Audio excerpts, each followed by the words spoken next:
उत्पत्ति अध्याय 26। उत्पत्ति अध्याय 26। और उस देश में अकाल पड़ा।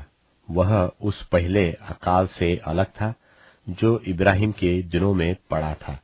सो इसहाक गरार को पलिश्तियों के राजा अबीमेलेक के पास गया। वहां यहोवा ने उसको दर्शन देकर कहा, मिस्र में मत जा, जो देश मैं तुझे बताऊंगा उसी में रह। तू इसी देश में रह और मैं तेरे संग रहूंगा और तुझे आशीष दूंगा, और ये सब देश मैं तुझको और तेरे वंश को दूंगा।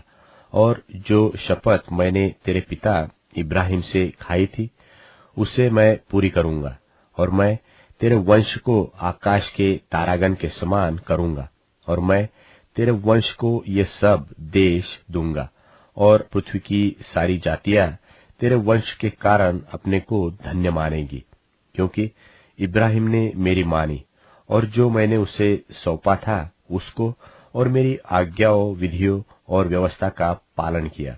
सो इसहाक गरार में रह गया।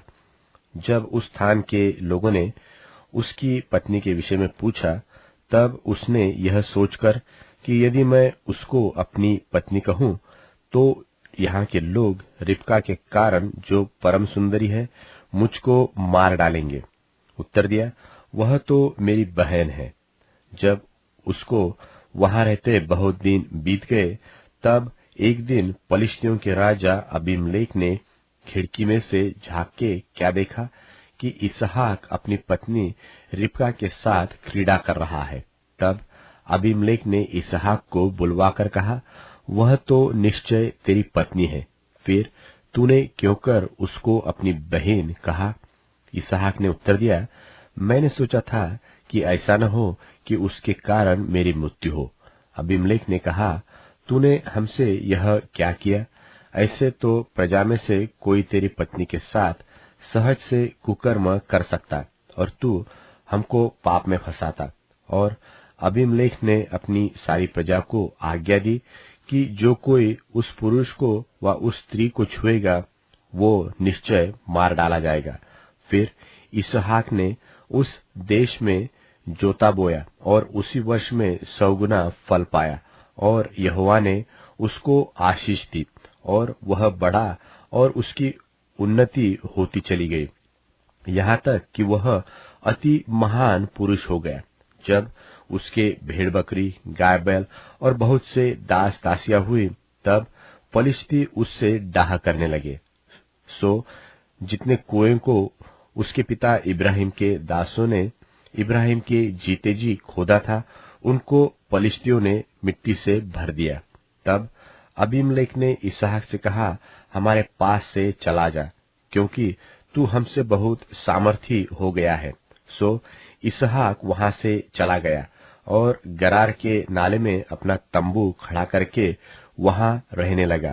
तब जो कुएं उसके पिता इब्राहिम के दिनों में खोदे गए थे और इब्राहिम के मरने के पीछे पलिश्तियों ने भर दिए थे, उनको इसहाक ने फिर से खुदवाया और उनके वे ही नाम रखे जो उसके पिता ने रखे थे।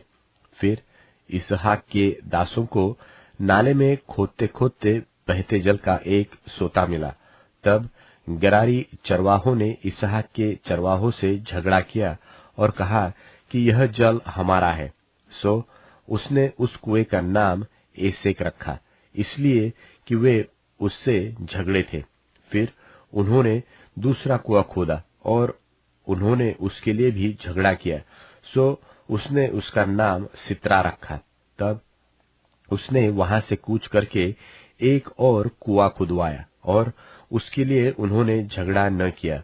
सो उसने उसका नाम यह कहकर रहोबोत रखा कि अब तो यहोवा ने हमारे लिए बहुत स्थान दिया है और हम इस देश में फूले फलेंगे।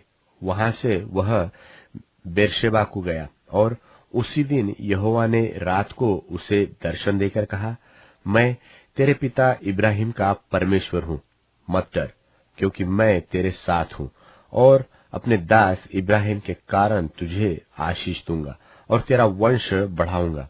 तब उसने वहां एक वेदी बनाई और यहोवा से प्रार्थना की और अपना तंबू वही खड़ा किया, और वहां इसहाक के दासों ने एक कुआं खोदा।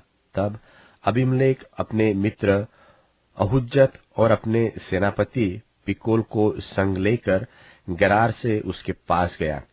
इसहाक ने उनसे कहा, तुमने मुझसे बैर करके अपने बीच से निकाल दिया था, सो अब मेरे पास क्यों आए हो?